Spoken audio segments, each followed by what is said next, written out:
BFM Business et Tech & Co présente Tech & Co, la quotidienne. François Sorel. Bonsoir à toutes et à tous, merci d'être avec nous. Tech & Co sur BFM Business. On est là chaque soir, vous le savez, 19h30, 21h. Très heureux de vous retrouver en ce début de semaine. Nous sommes à Marseille. Encore une fois, nous y étions jeudi, nous y sommes encore ce soir pour un Tech & Co à l'occasion de l'AIM, ce grand rendez-vous dédié à l'IA dans le sud de la France, organisé par La Tribune, par BFM Business et parrainé, vous le savez, par CMA-CGM, qui est l'actionnaire d'ailleurs de BFM Business et d'RMC BFM. Avec au sommaire ce soir, dans ce Tech & Co, la quotidienne, des invités exceptionnels. Je recevrai le président de Meta Europe. Il sera avec nous. On parlera de tous les sujets liés à l'IA de Meta, mais aussi des Ray-Ban Meta, vous le savez, qui rencontrent un vrai succès. On parlera aussi de recherche avec le patron France de Google, Sébastien Missoff, sera avec nous aussi sur le plateau de Tech & Co. Quand je vous disais qu'il y avait du beau monde ce soir, on évoquera la mutation de la recherche. C'est vrai qu'avec l'IA générative, on ne recherche plus les choses comme avant. On en parlera. On parlera aussi de ce projet Suncatcher, de cloud et de data center dans l'espace. Pascal Scani sera avec nous. On évoquera aussi les investissements européens dédiés à l'IA. On parlera aussi d'intelligence artificielle avec Airbus.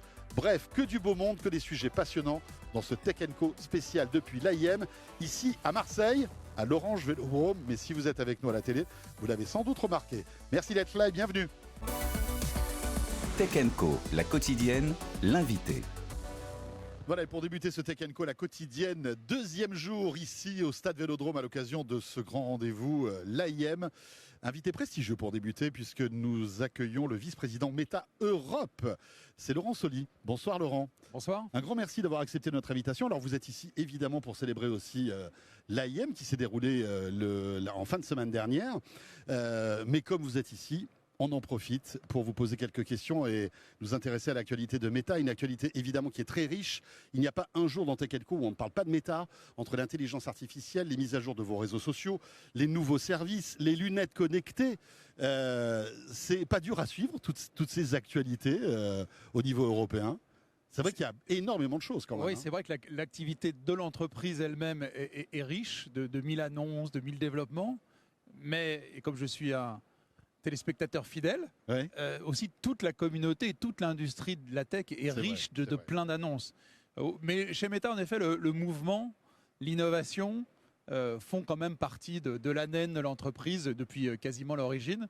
Donc en effet, on a un cycle de nouveautés assez impressionnant en cette période. On va peut-être commencer par les lunettes parce que c'est le sujet vraiment sympa du moment et une réussite de la part de Meta.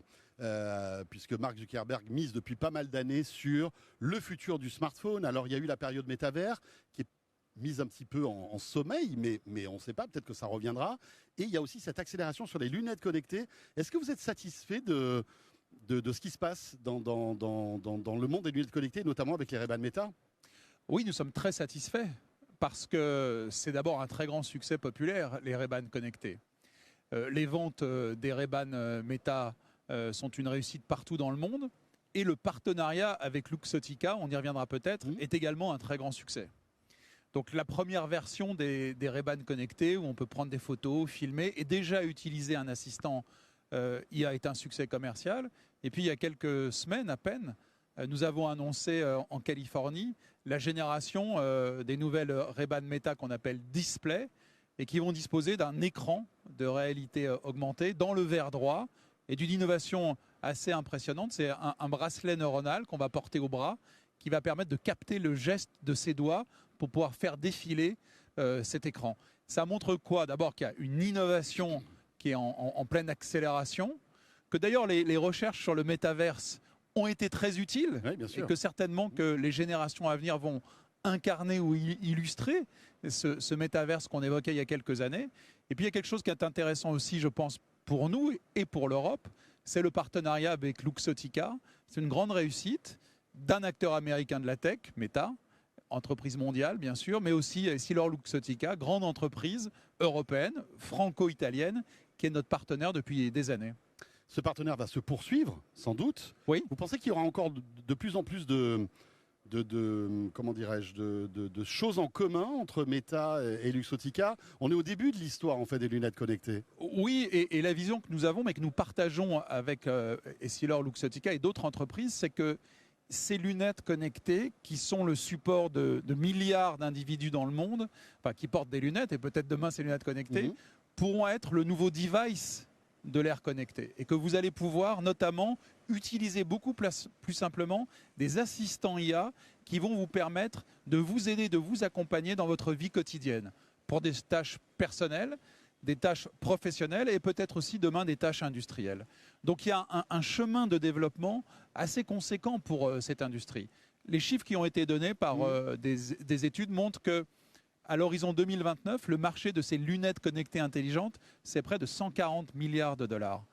Et Mark Zuckerberg, récemment, dans une communication, disait qu'au fond, Essilor Luxottica pourrait être pour l'Europe ce que Samsung a été pour la Corée du Sud. Et donc c'est une chance dans cette coopération, c'est une chance de développer de nouveaux outils. Et nous, Européens, chez Meta, on est quand même très fiers et très heureux du partenariat avec cette grande entreprise européenne. Voilà, Essilor Luxottica, voilà, rappelons-le, qui est franco-italienne aujourd'hui. Vous parliez d'IA, bien sûr, l'IA est au cœur de la stratégie de Meta.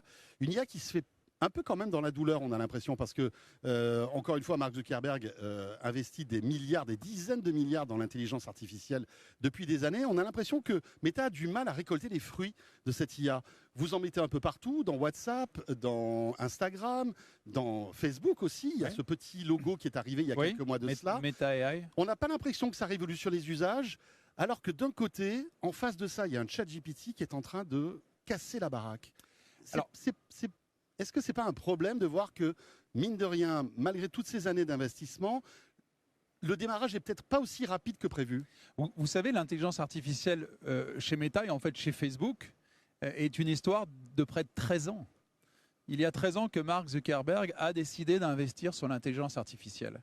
Les premiers progrès, si on fait quelques pas en arrière, ont été ceux d'abord de la modération. C'est un sujet considérable, la modération des réseaux sociaux. Oui, parce qu'à un moment, vous étiez un petit peu dans le viseur des autorités sur ce sujet. Et grâce à l'intelligence artificielle, nous avons développé, il y a près de 10 ans déjà, la modération a priori grâce aux outils d'IA qui permettent de modérer correctement les plateformes de Facebook et d'Instagram.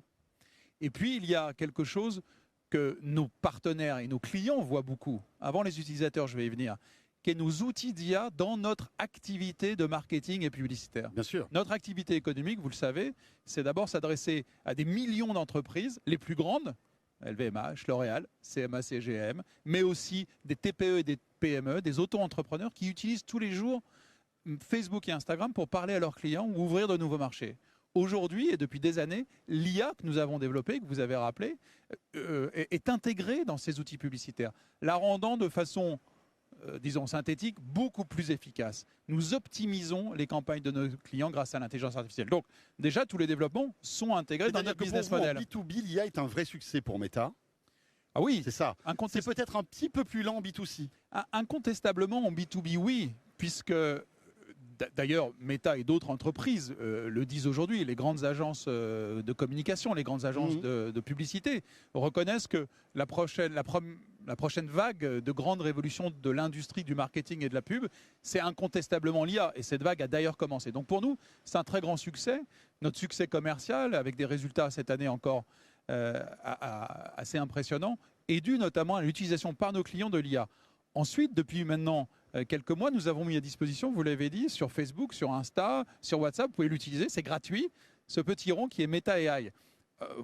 Il y a d'autres en effet, grandes entreprises et compétiteurs qui ont des produits aussi très impressionnants. Je veux juste vous dire que cette utilisation de Meta AI est déjà un succès.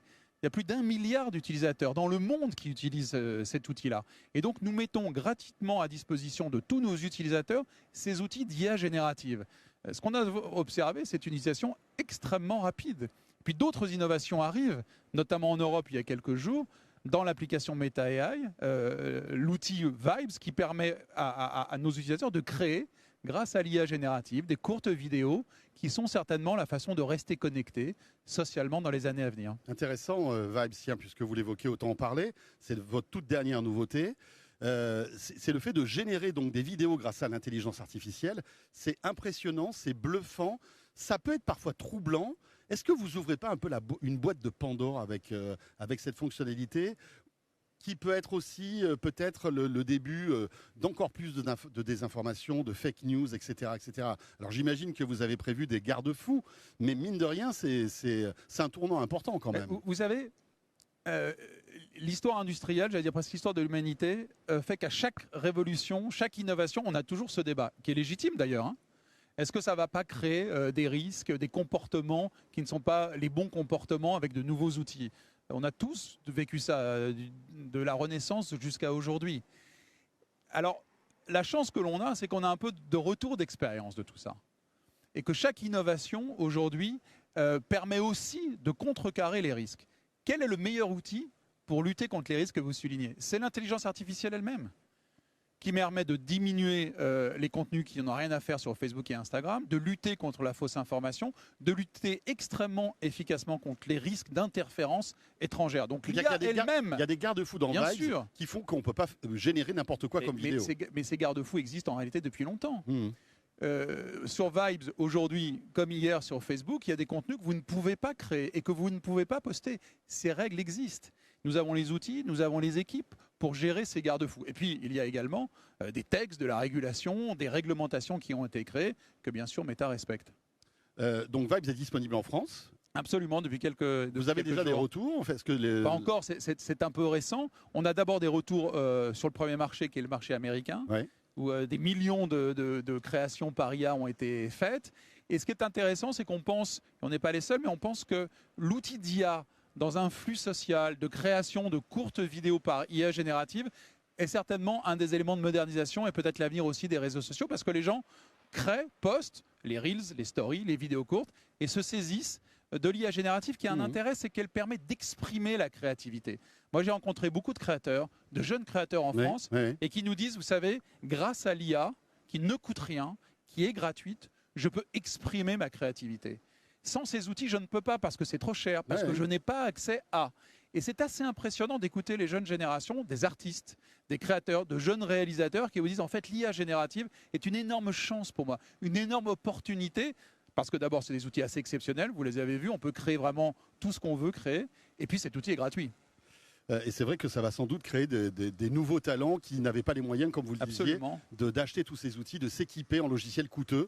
C'est ça qui est formidable. Et si je peux me permettre d'insister là-dessus, c'est que vous le voyez bien sûr dans le cœur de la tech, on parle de tech ici, mais quand vous discutez avec le monde de la création, au-delà de la publicité, du marketing, du cinéma, de l'art, de la culture, vous voyez ces jeunes générations qui ne soulignent pas les risques, et il y en a bien sûr, mais surtout l'opportunité de ces technologies qui ont d'ailleurs toujours, au cours de l'histoire, servi la créativité et la création. Laurent Saully, vous êtes, je le disais, le président de Meta, vice-président Meta en Europe. Est-ce que la France est toujours le berceau de l'IA pour Meta? On voit que ça bouge beaucoup en ces derniers temps. Alors, il y a une rumeur persistante qui annonce le départ de Yann LeCun. Est-ce que Faire, qui était donc un peu le bébé aussi finalement de Zuckerberg et de Yann LeCun, est toujours d'actualité aujourd'hui, sincèrement? D'abord, sur Yann, je ne veux pas commenter une information d'il y a quelques jours.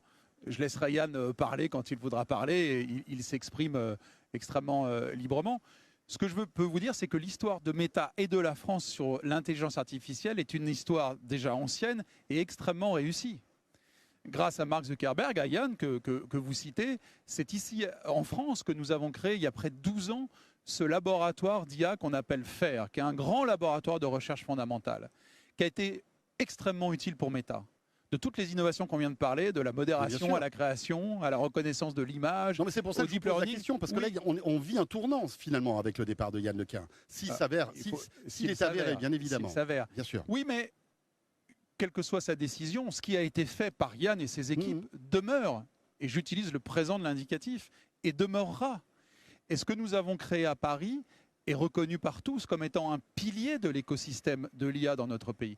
Il y a eu il y a quelques jours, vous l'avez vu, un ranking des meilleurs tech hubs, pardon de l'expression, mais ici on peut la prendre, dans le monde des grandes villes. La Silicon Valley numéro 1, Boston et New York 2 et 3, la 4e ville et le 4e hub mondial, c'est Paris. La grande fierté que nous avons à Meta, la grande fierté des équipes françaises et européennes de Meta, c'est que c'est dans notre pays qu'on l'a mis en place. Et ça restera. Et ça restera. Et d'ailleurs, quand nous avons la chance de voir le développement de Mistral, sur les 3 cofondateurs, 2 viennent de Meta. Quand nous pensons à des entreprises comme Nabla, dirigées par Alexandre Lebrun et Martin Raison, que le grand public connaît peut-être pas, ce sont 2 anciens de Meta, une entreprise très en réussite, notamment sur le marché américain. Quand vous voyez le développement d'Helsing, le chef de l'IA chez Helsing, c'est Antoine Borde, l'ancien patron du labo. Donc, on a réussi à créer, à être un des éléments, soyons modestes, mais soyons aussi fiers, de cet écosystème français. Et c'est ça qui fonctionne. La souveraineté, c'est ça. C'est-à-dire être capable de fixer sur un territoire des talents, des chercheurs, des entreprises, puis des investisseurs, et de créer un écosystème. La grande fierté de ce laboratoire, c'est pas simplement d'avoir attiré les Français, c'est d'avoir attiré plusieurs nationalités. En près de 10 ans, nous avons eu plus de 120 chercheurs qui y sont passés ici. Plus de 12 nationalités qui sont venus à Paris et pas à Palo Alto, à New York ou à Londres. Et tous ensuite, pour la plupart, ont essaimé, créé des entreprises sur le territoire national. Oui, 90% de ces gens-là sont restés en France. C'est très vertueux pour l'écosystème IA. Donc d'une manière c'est vertueux générale. et il faut rendre hommage à ceux qui l'ont créé, à Yann, quelle que soit sa décision, à Mark Zuckerberg, qui a investi dans notre pays parce qu'il y a des talents et parce qu'en effet, vous avez raison, la France a une grande école d'ingénierie, une grande école mathématique et qu'elle est aujourd'hui, en Europe et dans le monde, un des piliers en effet de l'écosystème IA mondial et on en est tous très fiers. Merci beaucoup Laurent Soli d'être passé merci par de le votre plateau invitation. de Tech & Co. C'était évidemment très intéressant. Et vous restez avec nous. On poursuit cette émission depuis l'Orange Vélodrome, ici à Marseille. Tech Co, la quotidienne, l'invité. Tech & Co, la quotidienne, donc toujours depuis l'Orange Vélodrome, ici à Marseille, à l'occasion de l'AIM, événement organisé par CMA-CGM, qui, je vous le rappelle, est l'actionnaire de RMC, de BFM, avec bien sûr la tribune et BFM Business. Tiens, on va maintenant recevoir quelqu'un qui connaît par cœur l'écosystème tech, qui connaît par cœur l'écosystème IA et qui est là pour défendre l'entrepreneuriat français d'une manière générale. C'est Pascal Cagny. Bonsoir Pascal. Bonsoir François, c'est un bonheur d'être à tes côtés, vos côtés. On se tutoie, on se vous voit, on va voir. Bon, Pascal Cagny, ancien patron Europe d'Apple, président de Business France, mais aussi donc fondateur et président de C4 Venture. On va parler dans un instant justement de ce fonds qui va apporter 100 millions d'euros, mais on va évoquer ça dans un instant. Un mot sur l'ambiance générale en France de la tech et de l'entrepreneuriat. Pascal, je sais qu'en général vous êtes plutôt dithyrambique et optimiste. Est-ce que l'optimiste né que vous êtes l'est toujours en ce moment, sincèrement? Je vais commencer par une bonne note. Je suis allé ici au Vélodrome il y a quelques années pour voir un match exceptionnel, une demi-finale France-Allemagne, où la France a gagné, avant de perdre d'ailleurs contre le Portugal en finale, ce qui était décevant. Mais donc ce stade exceptionnel, cette ville rayonnante sous un soleil bleu, me rappelle de très bons souvenirs. La ville de la Méditerranée, Marseille. C'est la ville de la Méditerranée, une ville qui a un avenir extrêmement fort. Je suis tellement heureux que CGM, CMA investissent ici. C'est extrêmement important parce que les entreprises savent être citoyennes, comme ces entreprises étrangères que nous faisons venir avec Business France depuis maintenant de longues années pour avoir ce titre d'être le pays le plus attractif de France. Ces entreprises qui créent dans 75% des cas des emplois dans les villes de moins de 20 000 habitants. Donc je crois que cet ancrage local est important et avoir un forum AIM pour la 3e édition qui se fait ici. Deuxième édition qui se fait ici, je crois, est un vrai succès. Et surtout que j'ai compris qu'il y avait de plus en plus d'étrangers qui venaient parce que l'attrait de la ville et de ce qu'on y raconte est important. Donc c'est un vrai bonheur d'ici. Morose, non, je ne vais pas raconter ce que vous dites tout le monde. Bien sûr, c'est challenging. Bien sûr, il se passe quelque chose de particulier, différent de notre 5e République à l'Assemblée. Bien sûr, on sait qu'on a du mal à lever de l'argent. Mais est-ce que ça grippe les rouages de l'entrepreneuriat, de la volonté pour certains de lancer leur business? Je crois que le train est parti il y a très longtemps maintenant, plus d'une dizaine d'années, au moment de la création de la French Tech, avec ce concept qui est toutes les classes d'âge, de 18 à 25 ans, aujourd'hui, veulent devenir entrepreneurs. Ils ne reviendront pas à un avenir. Clairement, le spectacle de notre vie institutionnelle et démocratique ne les conduit pas à aller dans le rôle modèle d'il y a 20-30 ans, celui de mes 20 ans à moi, qui était de vouloir faire de la politique. Donc aujourd'hui, on fait de la politique, on acte sur la vie citoyenne en étant entrepreneur. Vous savez qu'à C4 Venture, j'ai le privilège d'avoir un portefeuille maintenant conséquent. Finalement, les années passent, de plus de 54 entreprises. Le privilège rare, et on me dit que c'est un exploit d'avoir 12 unicorns. Donc quand je parle, mes entreprises, on parle de croissance, de développement à l'international, de nouveaux POC quand on est dans des précides et du Serie A. Donc je vais vous dire que le business continue, mais il ne s'arrête pas là. Et c'est vrai que c'est difficile aujourd'hui, à la fois quand vous êtes ce qu'on appelle un général partner, c'est-à-dire une société de gestion à lever des fonds. Les institutionnels aujourd'hui essayent de choisir des actifs différents. Et c'est vrai, quand vous êtes une start-up, quelles que soient vos bonnes idées, vous avez du mal à chercher des fonds et des fonds suffisamment importants parce qu'on manque d'argent, alors qu'on sait qu'on a 35 trillions d'épargne selon le rapport Draghi et qu'il faut casser la tirelire. Vous êtes un entrepreneur depuis toujours. Je le disais, vous avez dirigé Apple Europe il y a quelques années, président de Business France, qui est là pour promouvoir et faire rayonner l'entrepreneuriat français.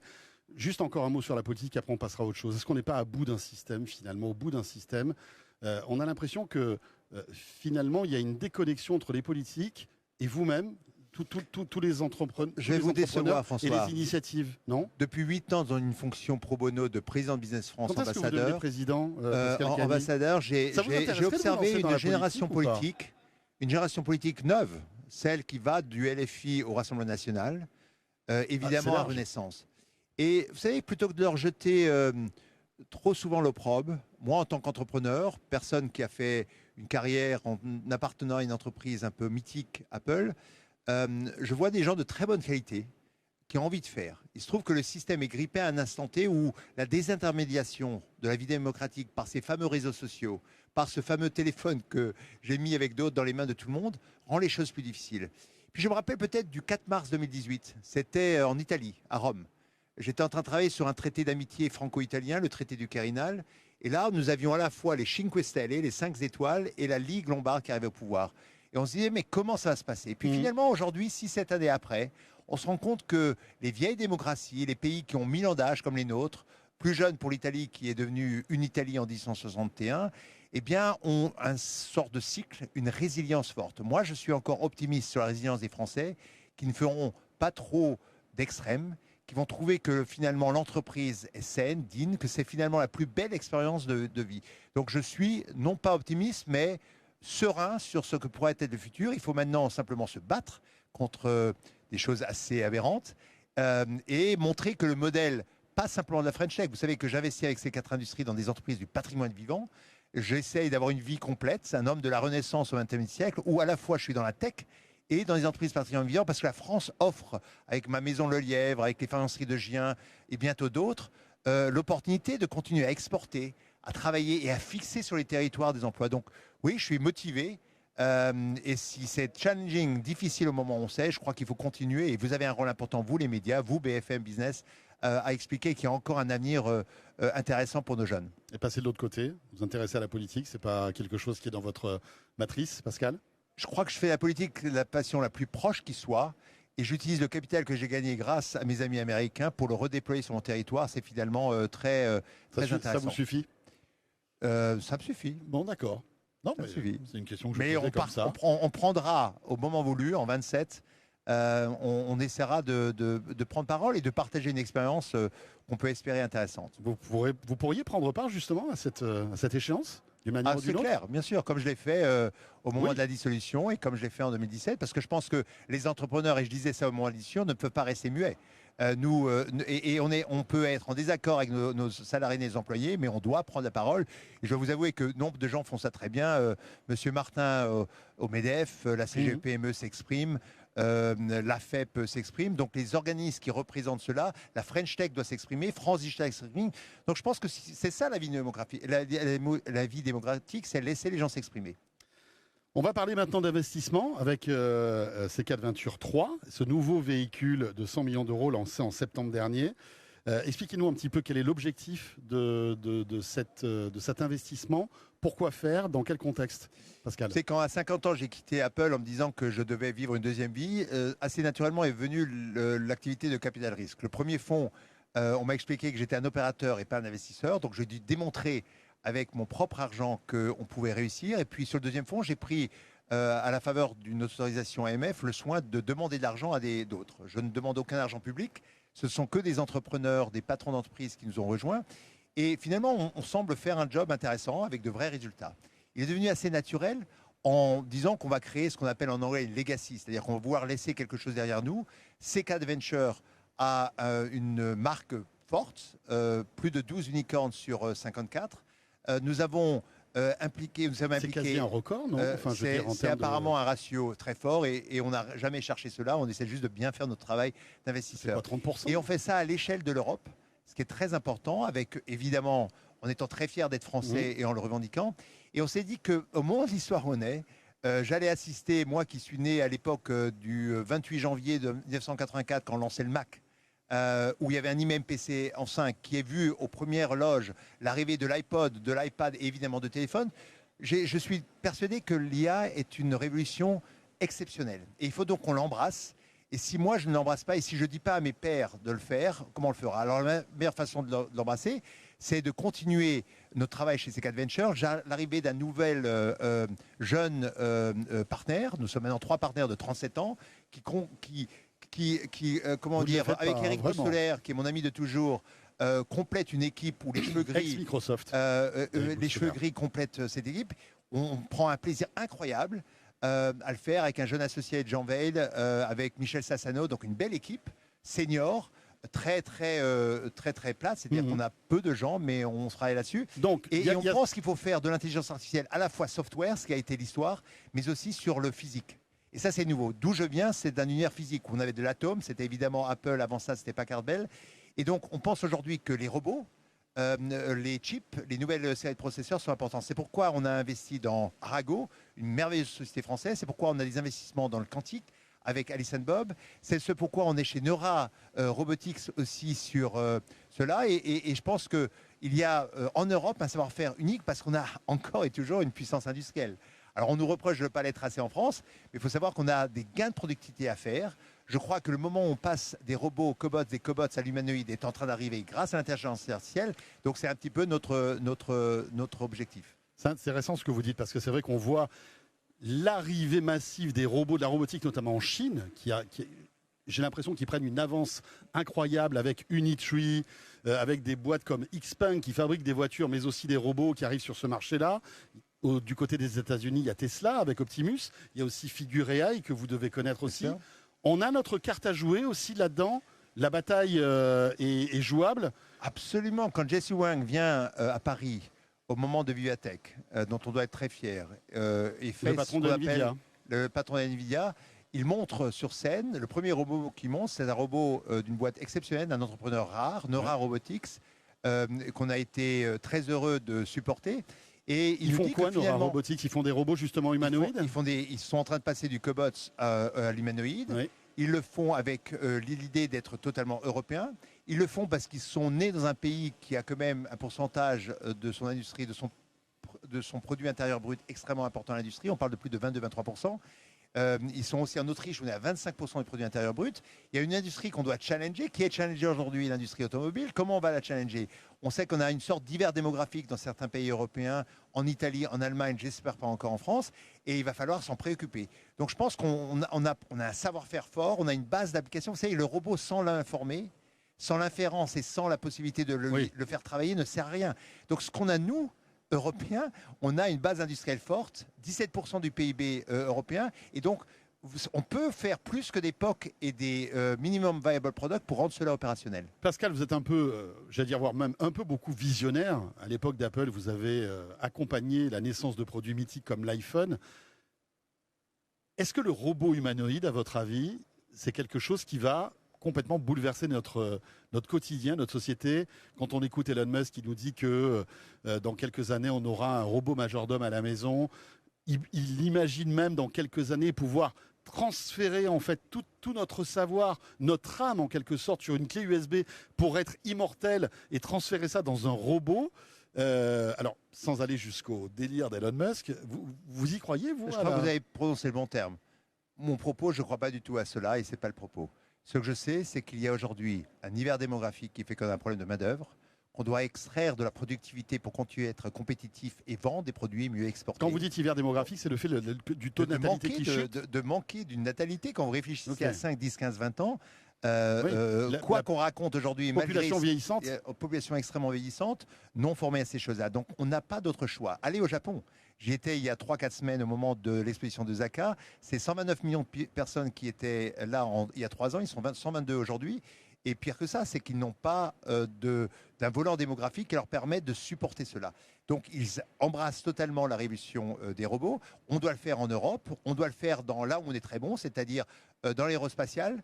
On doit le faire sur la fabrique des avions, sur notre industrie automobile, et on ne va pas déplacer des jobs, on va les compléter.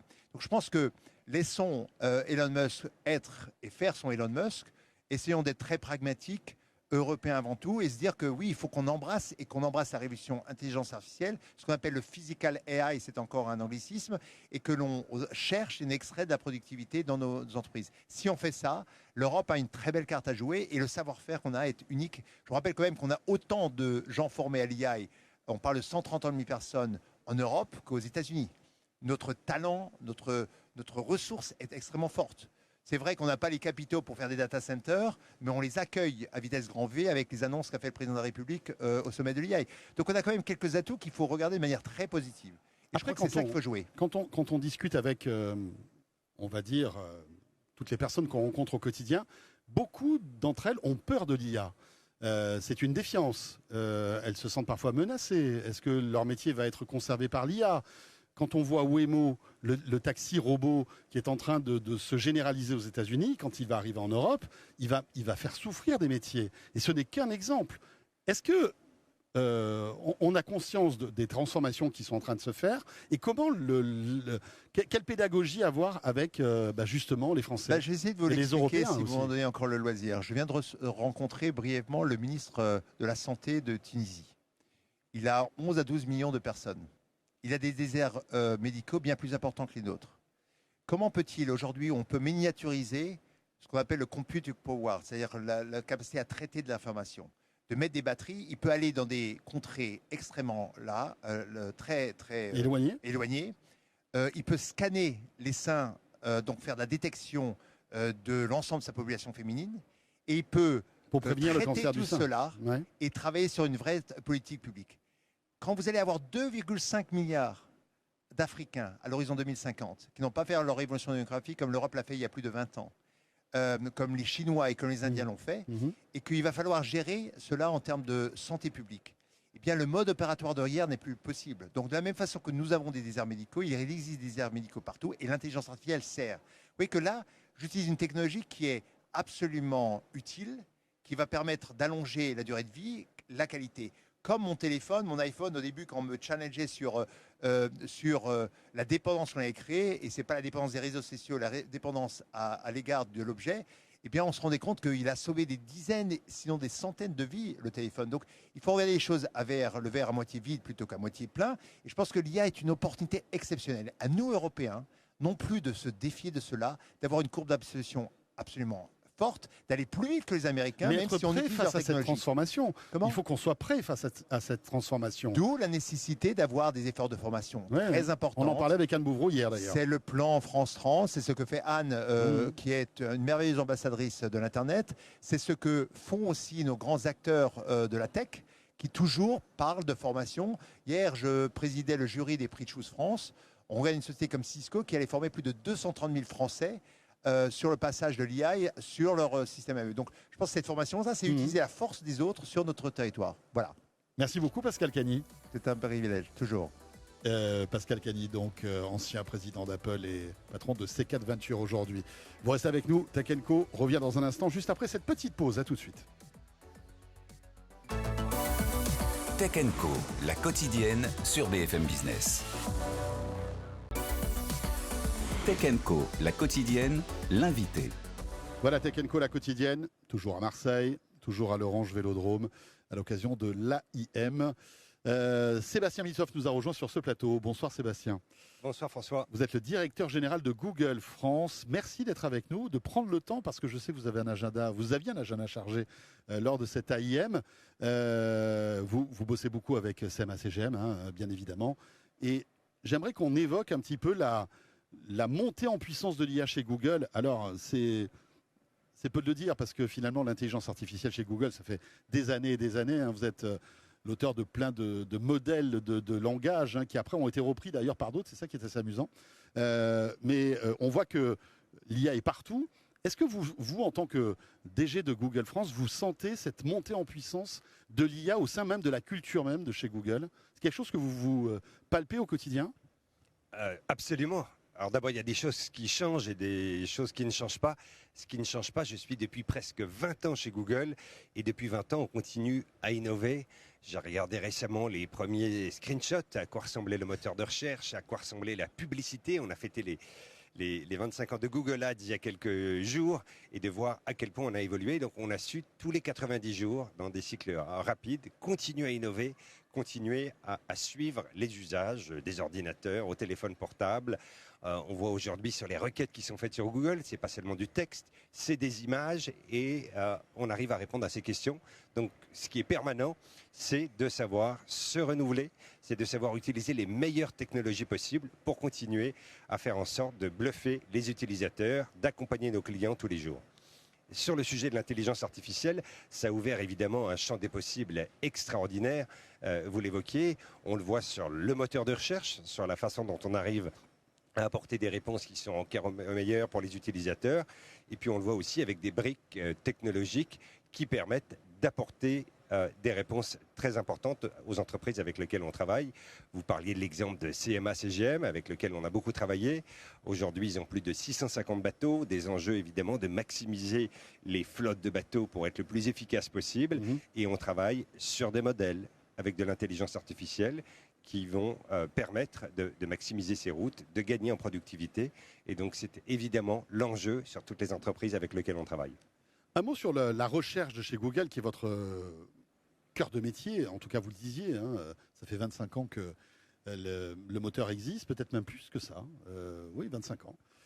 Et on voit que ce moteur, on a l'impression que pendant toutes ces années, c'était la toute-puissance de Google, mais que depuis un certain temps, il est challengé par d'autres acteurs qui essaient de révolutionner la recherche sur Internet grâce à l'IA générative, Perplexity, ChatGPT, qui est maintenant connecté au web et à qui on peut poser des questions liées à l'instantanéité du web. Vous le faites d'ailleurs aux États-Unis. Google s'y est mis aux États-Unis, pas encore en France. J'espère que ça va arriver. D'ailleurs, vous avez des infos là-dessus. Est-ce que la recherche liée à l'IA générative va bientôt arriver chez nous ou pas? Donc, on espère, on y travaille dur pour faire en sorte que ça arrive aussi en France. Et ce que vous évoquez en effet sur le sujet de la concurrence, il y a un bouquin que tout le monde aime énormément en Californie, où j'ai vécu pendant 7 ans, qui est The Innovator Dilemma de Christensen, qui parle du fait que pour beaucoup d'entreprises aujourd'hui, la concurrence vient pas d'une entreprise qui fait la même chose que vous, mais vient par une disruption avec des business models différents. Et si je regarde l'histoire de Google, on a été challengé plusieurs fois, on nous a dit on va être impacté par le téléphone portable, on va être impacté par des sites de e-commerce sur lesquels les gens vont faire leurs recherches différemment. Donc c'est une réalité. Depuis 25 ans, Google continue à avoir ces modèles de concurrence sur les utilisateurs et sur lesquels on s'adapte. Aujourd'hui, le point le plus important aussi sur ça, c'est qu'au-delà du moteur de recherche, on a une réponse très forte avec Gemini. On a annoncé récemment qu'on a 650 millions d'utilisateurs sur Gemini. On a vu 3 fois plus de questions posées sur le dernier trimestre par rapport au trimestre précédent. Rappelons que c'est votre agent IA, Gemini. Gemini est notre agent IA sur lequel vous pouvez, et c'était les exemples que vous donnez, vous pouvez mettre une photo de vous et demander à vous habiller en joueur de l'OM. Vous pouvez vous préparer pour le brevet des collèges en demandant un quiz, en demandant de vous accompagner. Et puis un sujet évidemment de continuer à apprendre, de se réinventer sur des sujets complexes avec la recherche avancée qui vous permet de poser des questions et de vous aider à mieux appréhender des sujets particulièrement compliqués. Est-ce que la recherche, à votre avis, va être bouleversée? La manière dont on recherche les informations sur Internet, c'est vrai que Google, qui est on va dire, l'acteur dominant dans ce domaine-là, c'est toujours pareil. On tape quelques mots-clés et on a une recherche et on clique sur des liens. Est-ce que tout ça va changer, à votre avis, grâce à l'IA générative, ou est-ce que vous pensez que finalement, ça restera un peu comme c'est depuis toutes ces années? Alors, si vous m'autorisez, je poserai la question un petit peu différente. Oui. Je pense que ce n'est pas un enjeu de comment on recherche, c'est un enjeu de comment on apprend.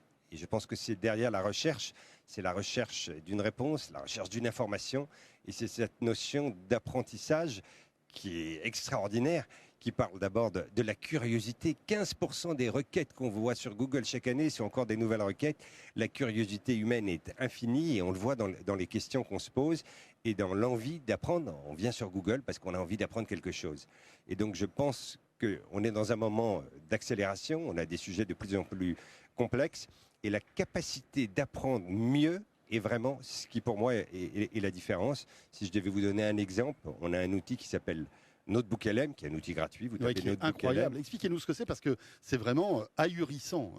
C'est presque magique en fait. Donc, NotebookLM est un site qui va vous permettre justement de mieux apprendre. Vous mettez des informations compliquées et il va uniquement, c'est sa singularité. On peut mettre un PDF. On met un PDF et il va uniquement se baser sur les informations que vous allez lui donner. On a beaucoup parlé à l'AIM depuis quelques jours du rapport de Mario Draghi, qui est un rapport fondamental sur la productivité européenne. Vous mettez ce rapport qui fait plusieurs centaines de pages, le PDF sur NotebookLM, et en quelques secondes, on vous montrera une carte pour expliquer comment le rapport est structuré. On vous proposera un podcast en 10 minutes que vous pourrez écouter dans la langue que vous voulez pour vous aider à l'appréhender. Avec des voix hyper réalistes. Avec des voix réalistes. Et vous pourrez lui poser des questions, des synthèses pour mieux le voir. Donc on voit, c'est un très bon exemple sur un rapport aujourd'hui qui est compliqué. On a tous envie de lire des centaines de rapports comme celui-là qui sont clés pour comprendre les grands enjeux. Mais on arrive à apprendre mieux, à apprendre de façon avec des questions beaucoup plus personnalisées pour apprendre mieux. Donc pour moi, c'est vraiment le grand paradigme et le fait de pouvoir apprendre mieux. Et NotebookLM est un exemple génial qui illustre exactement ce que ça veut dire pour chacune et chacun d'entre nous.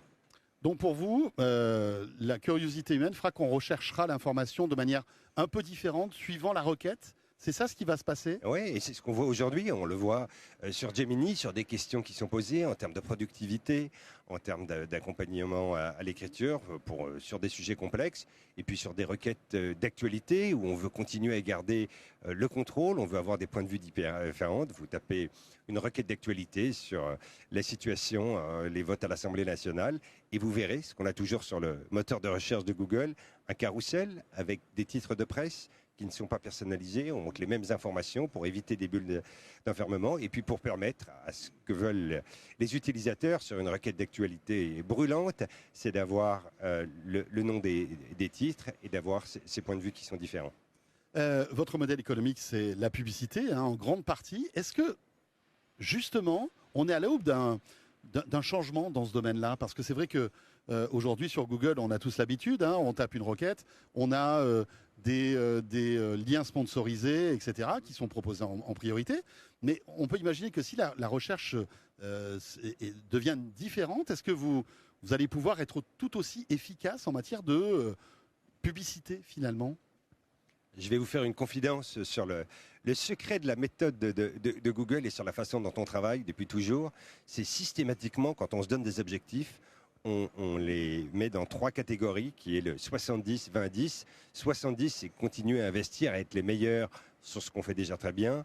20% sur investir sur des nouveaux usages et 10% sur des moonshots, des paris qui peuvent être plus risqués. Ça avait été le cas sur la voiture autonome qui aujourd'hui a réussi avec le succès de Waymo et d'autres qui ont échoué évidemment ce risque. Et donc le cœur du business reste évidemment un modèle gratuit qui est financé sur la publicité, sur lequel on continue à investir, à continuer à croître, on continue à innover. Avec AI Max, on a apporté des outils extraordinaires pour les annonceurs pour aller trouver les meilleures audiences possibles. Et puis sur le 20 et le 10, on continue à évoluer. Il y a peut-être un des chiffres qui était particulièrement marquant dans les derniers résultats qu'on a annoncés pour Google, qui est le fait qu'on a maintenant 300 millions d'abonnés payants.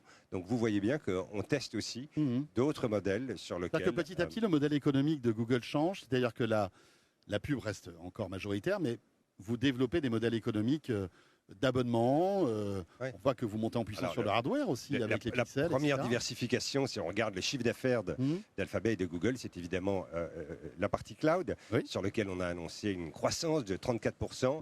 Et aujourd'hui, les solutions cloud qu'on apporte sont là pour accompagner les PME, sont là pour accompagner les grands groupes avec des cas d'usage qui sont extraordinaires. Je crois qu'il faut démoyenniser. On entend beaucoup de rapports sur l'usage, sur un certain nombre d'éléments.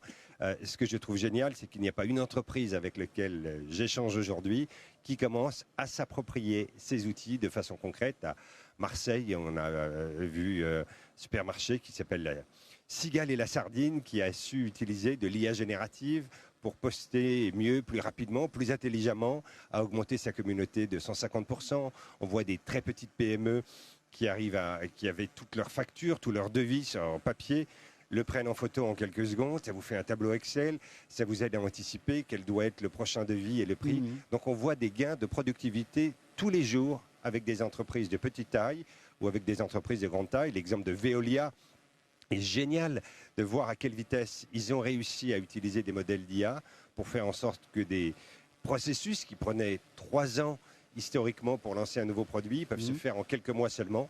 Donc c'est ces gains de productivité, c'est ces gains de temps aujourd'hui qui, à mon avis, sont en train de préparer à une ère de croissance absolument formidable pour les entreprises. Alors Sébastien Missoff, quand on parle d'intelligence artificielle, il y a tout ce qui se passe derrière, l'arrière-boutique, les data centers, les processeurs, l'énergie, le refroidissement, enfin voilà, effectivement, parce qu'il faut énormément de puissance de calcul. Hein. On n'a pas inventé un petit magicien qui ferait que ça marche tout seul.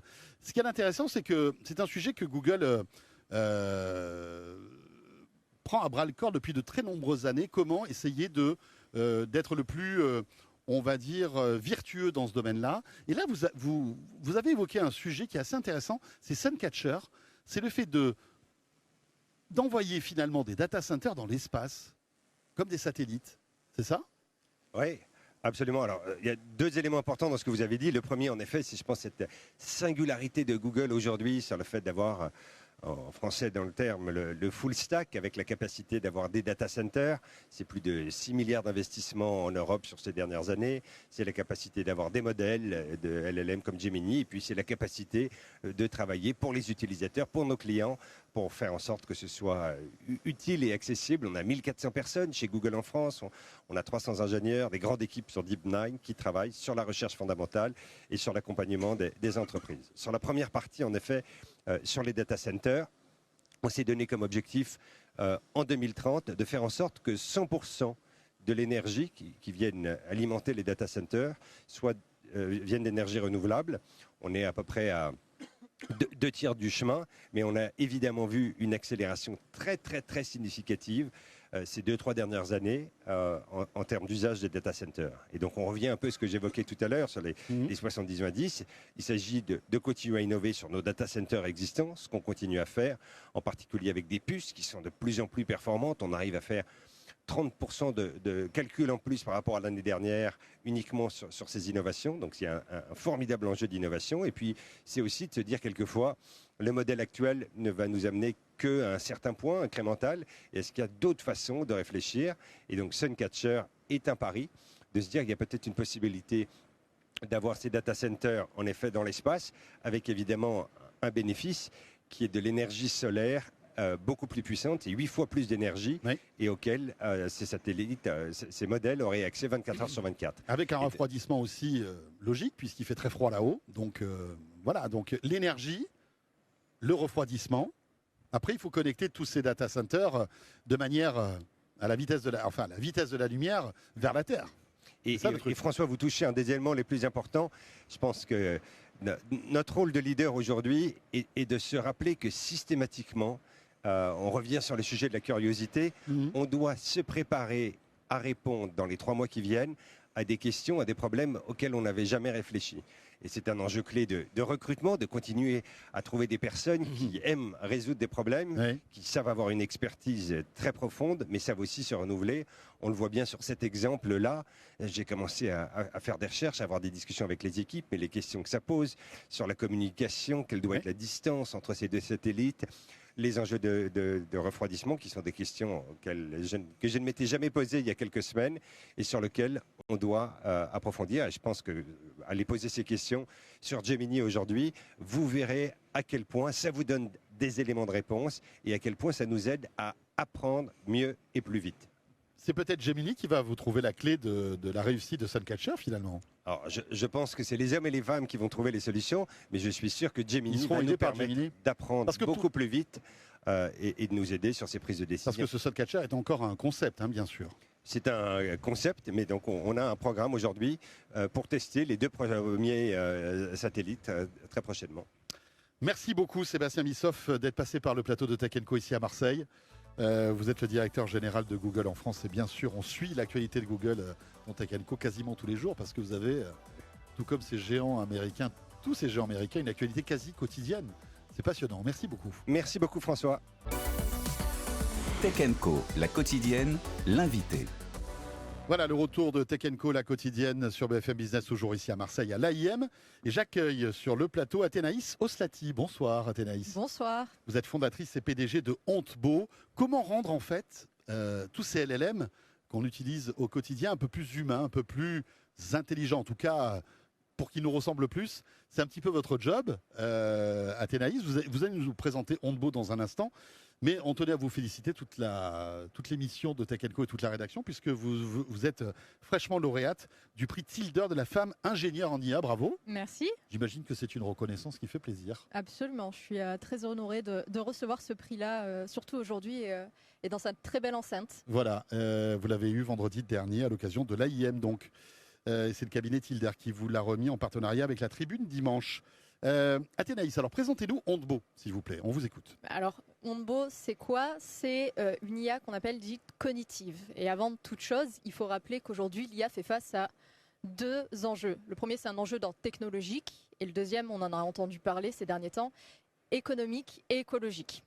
Et sur l'aspect technologique, les gens veulent des IA plus fiables, des IA qui sont beaucoup plus précises, qui mémorisent, donc avoir la bonne information au bon moment.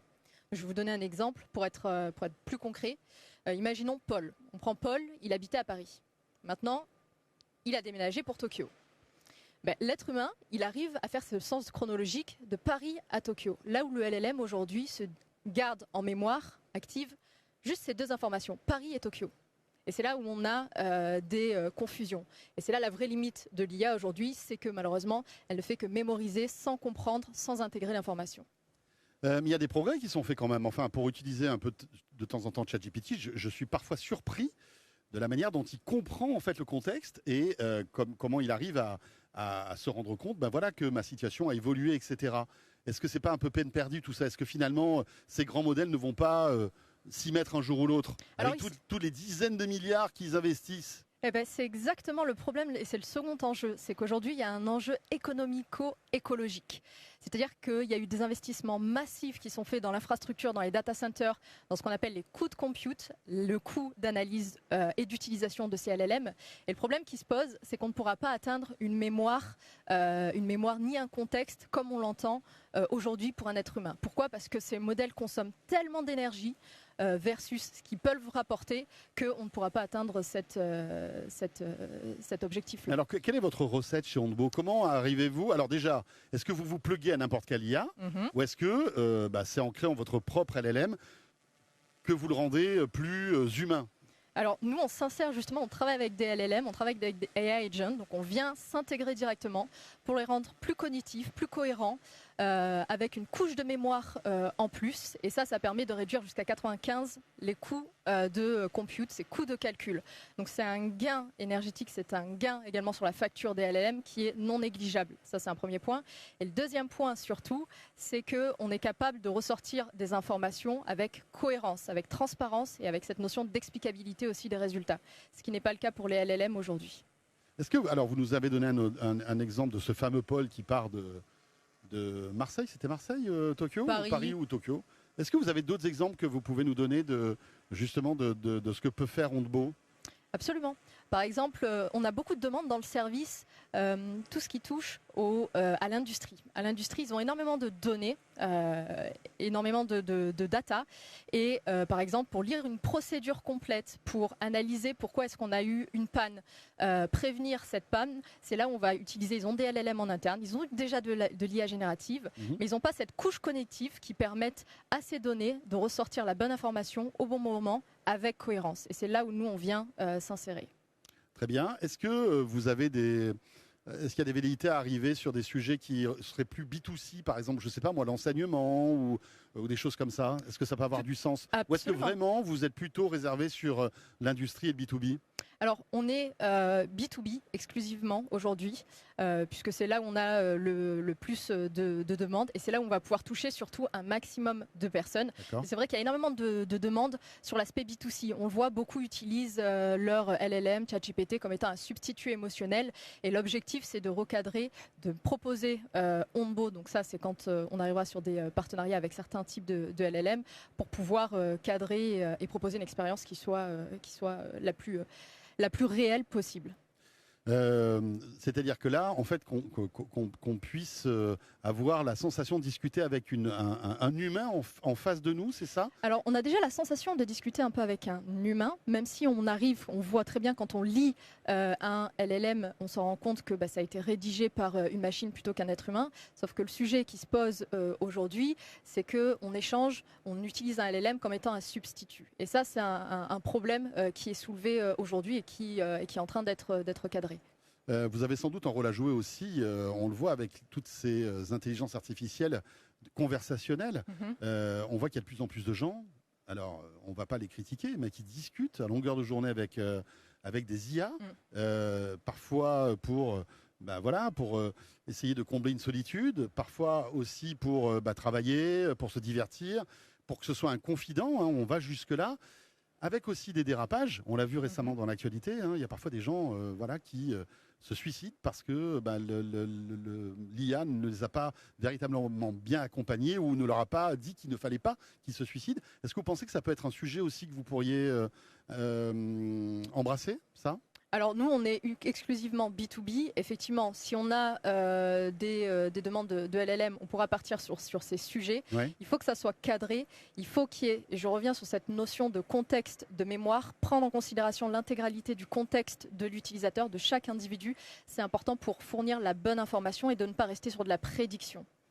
Vous avez des partenariats, je crois, avec Microsoft, Google, Nvidia aux États-Unis. Est-ce que vous pouvez nous en dire un petit peu plus? Alors là, on vient d'avancer avec AWS également. Donc on est présent sur la marketplace et dans le cloud. Un petit acteur du cloud. Un petit acteur, exactement. Exactement. Et l'objectif, en fait, c'est d'avancer avec ces intégrateurs pour pouvoir déployer notre solution beaucoup plus rapidement chez nos clients, puisque nos clients utilisent déjà ces clouds, ces grands noms. Eh bien, on souhaite bonne chance à Onbo et encore bravo. Merci. Pour ce prix. Rappelons que vous êtes lauréate de ce prix Tilder de la femme ingénieure en IA. Athénaïs Oslati, vous en êtes la fondatrice. Merci beaucoup. Merci. Tech & Co, la quotidienne sur BFM Business. Tech & Co, la quotidienne, l'invité. Voilà, Tech & Co toujours ici à l'AIM. Nous sommes à Marseille, au cœur de l'Orange Vélodrome. En ce lundi soir, à noter que cet événement s'est terminé en fin de semaine et cette émission a été enregistrée juste avant la fin de cette AIM organisée par La Tribune, par BFM Business bien sûr, et avec CMA-CGM qui est vous le savez, l'actionnaire de BFM Business et du groupe RMC BFM. On va parler maintenant d'intelligence artificielle. Alors c'est pas nouveau, vous allez me dire, c'est un peu notre pain quotidien, mais cette fois-ci dans un secteur qui est passionnant et qu'on n'évoque pas souvent dans Tech & Co. Il s'agit de l'aéronautique avec notre invité Fabrice Valentin. Bonsoir Fabrice. Bonsoir. Vous êtes responsable IA et analyse avancée chez Airbus. Et voilà, ce qui est intéressant, c'est de vous poser la question, comment en fait, le secteur de l'aéronautique est bouleversé par l'intelligence artificielle. Est-ce que véritablement, une boîte comme Airbus est impactée par l'IA aujourd'hui ? Alors, vous avez commencé en disant que c'est un sujet dont on parle souvent, l'IA, et qu'il n'est pas nouveau. Eh bien, il n'est pas nouveau chez Airbus non plus. Ça fait peut-être maintenant 20-30 ans qu'on pratique des techniques d'intelligence artificielle. Des algorithmes, on va dire. On entraîne des algorithmes pour essayer d'améliorer soit les capacités des produits, en particulier si je pense à tout ce qu'on a pu faire dans le secteur de la défense autour de l'imagerie satellite, essayer d'améliorer les services qu'on va fournir à nos clients grâce à ce genre d'algorithme. Après, comme partout, ça fait 2-3 ans avec l'IA générative que le sujet explose parce qu'on se rend compte que c'est plus facile d'accéder à la technologie pour certains cas d'usage. Et donc, si on prend la perspective d'un constructeur d'avion, on va rester un constructeur avion. On ne va pas devenir une entreprise qui va construire des modèles d'IA pour offrir ça à nos clients. construire des avions le mieux possible, Oui, c'est vrai. le plus sûr possible. Et vous, les algorithmes et l'IA, donc ça fait plusieurs dizaines d'années, finalement, c'est votre quotidien, parce que vous êtes évidemment hautement technologique et vous étiez peut-être même en pointe dans ces domaines-là. Ce qui est intéressant, c'est que justement l'IA générative arrive aujourd'hui. Ouais. Et c'est peut-être la formulation de ma question.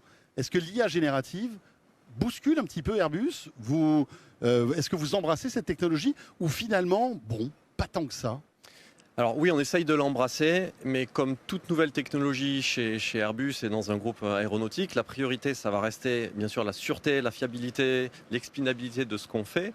Donc on va l'embrasser, je dirais, de façon contrôlée. Le but, c'est de comprendre où est-ce que la technologie peut vraiment aider, soit sur nos processus internes, soit sur les qualités de service qu'on va pouvoir offrir à nos clients. Qu'est-ce qu'on va pouvoir gagner en termes, je ne sais pas, d'accélération pour traiter des processus peut-être plus administratifs, oui. et quel est finalement le déploiement réaliste, crédible de la technologie pour qu'on ne mette pas en danger la sûreté et la fiabilité de nos produits, mais qu'on gagne du temps et qu'on soit plus efficace. Donc je pense qu'on n'est pas très différent des autres groupes. La plupart des groupes qui essaient d'utiliser l'IA générative ont à peu près les mêmes problématiques, ce qu'on a entendu aujourd'hui hier à Marseille.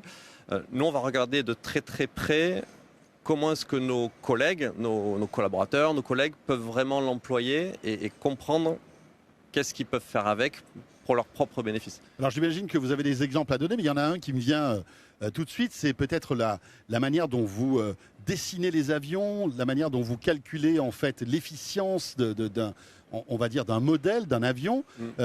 J'imagine que l'intelligence artificielle générative là, peut faire peut-être avancer les choses plus vite. Est-ce que vous avez des exemples à nous donner ? Oui, alors pas vraiment encore sur ces aspects-là. D'accord. Aujourd'hui, l'IA générative... Ils sont trop sensibles peut-être pour faire confiance à l'IA générative ou finalement vous avez déjà des outils qui accélèrent tout ça et vous n'avez pas besoin d'avoir autre chose ? Alors c'est plus une question de capacité de la technologie elle-même, parce qu'on peut se dire que dans des phases très avancées de design, on peut se permettre d'explorer plus, donc les risques liés à l'aspect probabiliste de ces technologies sont gérables. Par contre, c'est plus que la technologie en elle-même, l'IA générative, elle est très bonne pour trouver des similarités dans des textes, aider à comprendre est-ce que cet élément de données correspond vraiment à cet élément de données, faire une recherche vraiment très intelligente. C'est pas forcément ce qui est le plus primordial dans la phase de design. Donc c'est typiquement un exemple concret aujourd'hui. C'est très utile pour nos ingénieurs qui essayent de répondre à des problèmes techniques pour aider nos clients. Si on a un problème technique qu'on a déjà vu, qu'on a dans une base de données, l'IA générative nous permet d'aller retrouver ce problème très rapidement et du coup d'aider, d'informer l'ingénieur pour apporter une réponse plus pertinente, plus rapide à nos clients.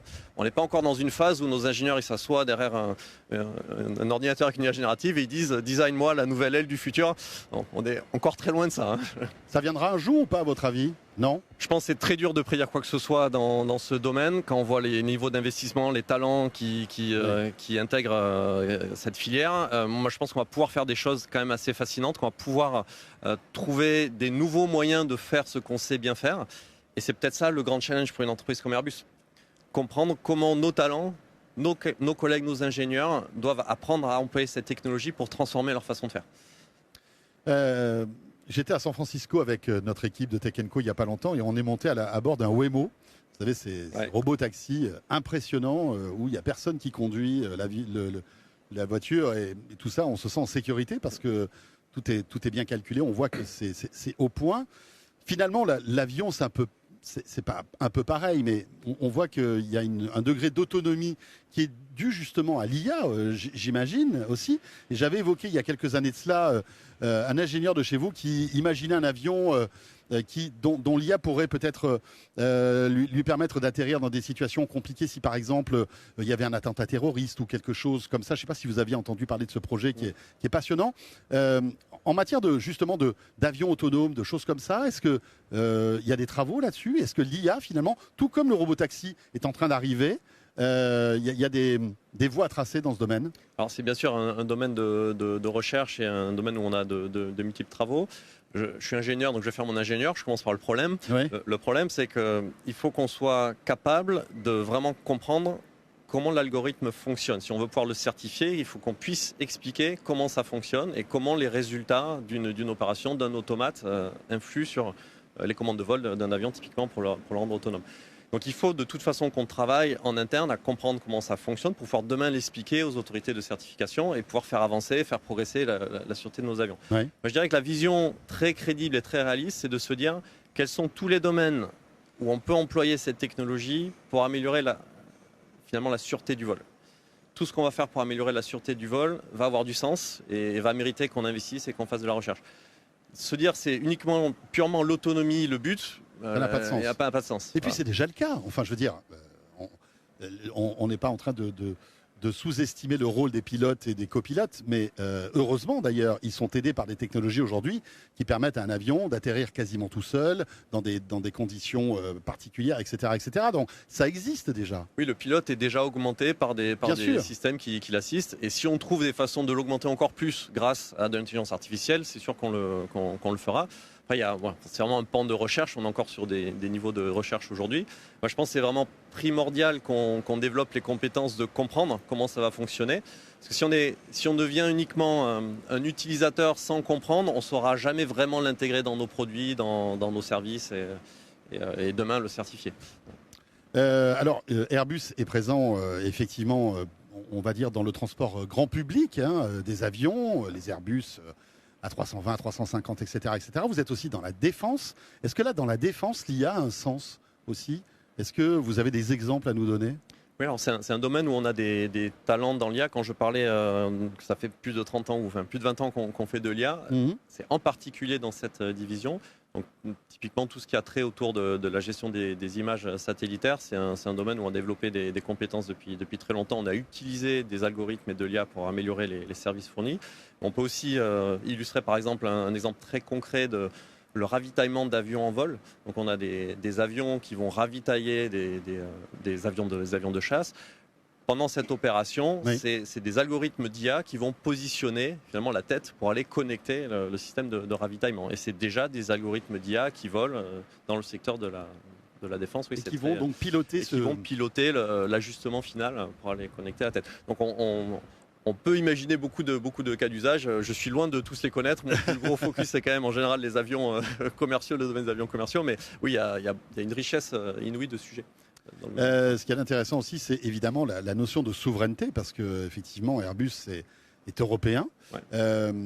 C'est important aussi d'avoir en tête justement cette autonomie technologique européenne au sein d'Airbus. J'imagine que oui. Oui, c'est très important. Et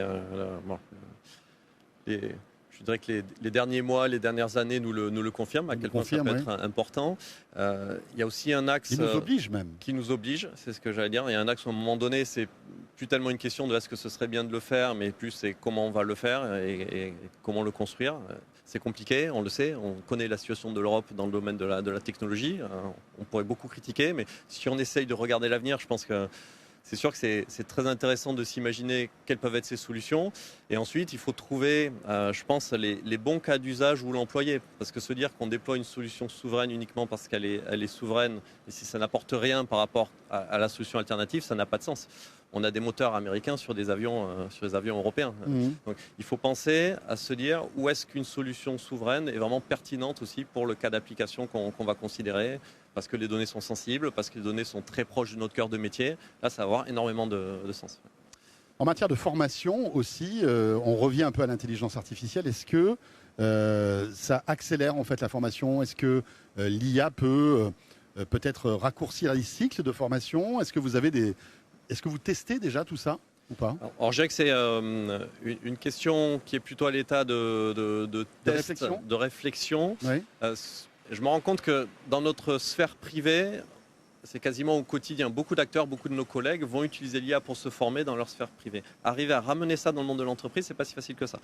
Donc on a un gros programme en cours pour bien sûr donner accès à ces technologies à tous nos collègues, s'assurer qu'ils soient formés, et on a beaucoup d'initiatives. Mais se dire qu'on a automatisé ou on a industrialisé une solution pour aller former tous nos nouveaux collaborateurs grâce à de l'IA, on n'y est pas encore. C'est peut-être la vague qui est face à nous là sur les prochains mois, sur l'année prochaine. Merci Fabrice. Voilà un petit panorama des usages de l'IA au sein de cette belle société Airbus. Rappelons que vous êtes responsable IA et analyse avancée chez Airbus. Merci beaucoup Fabrice Valentin. Merci. Tech & Co, la quotidienne, l'invité. Voilà, et pour terminer ce Tech & Co exceptionnel depuis l'AIM ici à Marseille, à l'Orange Vélodrome. J'accueille Olivier Houllier. Bonsoir Olivier. Bonsoir François, comment ça va? Cofondateur, ça va très bien, merci d'être là. Inclusive Brain, vous en êtes le cofondateur. Deep Tech marseillaise, Olivier avec Inclusive Brain, qui développe une interface homme-machine non invasive. Alors, on pourrait dire que vous êtes un peu le Neuralink light, en tout cas, parce que Neuralink, c'est véritablement, on va dire, des capteurs qui sont intégrés dans le cerveau. C'est le projet, rappelons-le, d'Elon Musk, etc. etc. Vous êtes un peu dans le même sujet, mais c'est non invasive. Est-ce que vous pouvez nous présenter Inclusive Brain, s'il vous plaît, Olivier? Oui, l'idée aujourd'hui, c'est que pour pas mal de monde, l'intelligence artificielle, c'est du texte, ce sont des images et c'est de l'audio qui sont générés. Nous, on entraîne nos modèles avec des ondes cérébrales, des expressions faciales, des mouvements des yeux, l'intonation de la voix, le toucher, la respiration, les pulsations cardiaques. L'idée, c'est d'entraîner les modèles d'intelligence artificielle avec ces données que notre cerveau traite au quotidien. L'idée est simple, on veut que les machines s'adaptent à leurs utilisateurs et que ce ne soit pas l'inverse. Quand vous achetez une voiture, quand vous avez une nouvelle station de travail ou un nouvel ordinateur, c'est à vous adapter à la machine. Aujourd'hui, nous, ce qu'on essaie de donner aux machines et donc au système d'intelligence artificielle, c'est cette capacité d'avoir une vision du monde, de s'adapter à ce qui se passe et donc de permettre en quelque sorte que la collaboration humain-intelligence artificielle soit optimale. Soit optimale et soit bénéfique en fait même pour les personnes en situation de handicap. C'est ça qui est intéressant. Quelques exemples. Une F1 pilotée par la pensée d'un tétraplégique. Oui. Incroyable. 2017. En 2017. Alors racontez-nous cette histoire. Qu'est-ce qui s'est passé en 2017 ? Avec un système que vous pouvez acheter sur l'Internet, c'était Emotive, la société que je dirigeais en Californie, qui est numéro 1 mondial des neurotechnologies. On a permis à Rodrigo Hubner-Mendez, une personne en situation de handicap qui est tétraplégique, de contrôler une véritable voiture de Formule 1 par la pensée sur un circuit. Donc uniquement grâce... C'était même pas un jeu vidéo. Ah non, c'est une vraie. Et ensuite, on a défié Lewis Hamilton. Affaire à suivre. Mais c'est-à-dire que cette personne, qui évidemment est paralysée, je dirais du cou jusqu'au pied, arrivait en pensant... Avec des capteurs qui sont non invasifs, c'est-à-dire qu'il n'y a pas d'implant. L'intelligence artificielle permet de transformer ces ondes cérébrales en commandes. Vous captez les ondes cérébrales malgré tout, qui traversent la boîte crânienne, d'accord ? Vous arrivez, grâce à l'IA, à interpréter ces ondes cérébrales. Et c'est la même technologie, mais bien plus avancée, qui nous a permis de faire 3 premières mondiales non invasives, encore une fois, en 12 mois. À Marseille, ici, une personne a contrôlé un exosquelette de bras par la pensée pour porter la flamme olympique. Ensuite, on a écrit un tweet par la pensée au président Macron qui nous a répondu depuis la scène des Nations Unies. Et puis la dernière fois qu'on s'est vu, c'était au Grand Palais, donc dans le cadre du sommet pour l'action de l'IA, où on a finalisé le premier amendement parlementaire qui a été soumis uniquement par la pensée. Encore une fois, qu'est-ce que ça veut dire ? Ça veut dire qu'on ne touche pas un clavier, on ne touche pas un écran, on ne parle pas, il n'y a aucun contact, aucun mouvement. Et c'est uniquement l'intelligence artificielle qui permet de transformer les ondes cérébrales et les signaux du corps humain en un signal qui vous permet de contrôler les machines. Je parlais tout à l'heure de Neuralink. On est d'accord que vous êtes sur la même voie, finalement. Alors, le fait est que Neuralink s'intéresse particulièrement à la médecine. Nous, c'est plus large dans la mesure où on n'a pas besoin de faire d'implant, il n'y a pas de chirurgie. Oui, mais les actes aujourd'hui sont les mêmes. C'est-à-dire que Neuralink, aujourd'hui, permet à une personne qui est tétraplégique de jouer à des jeux vidéo, de pouvoir s'exprimer, de pouvoir taper des messages, etc. Si ce que vous faites, vous, finalement. Oui. Ça, c'est une partie de ce qu'on fait. L'autre partie, c'est le fait que ce que l'on a appris en faisant ces premières mondiales pour des personnes en situation de handicap nous a permis de créer des détections en temps réel de stress, d'attention, de charge mentale et de fatigue qui sont aujourd'hui utilisées chez Biotech Dental dans le cadre des chirurgies dentaires pour mesurer ce qui se passe dans la tête et dans le corps des praticiens, mais aussi des patients. Savoir, c'est super important de pouvoir mesurer le stress des patients parce que si vous arrivez à calmer vos patients, vos interventions chirurgicales, quelles qu'elles soient, ont de meilleurs résultats. Et cette technologie, on l'a exportée à Abu Dhabi.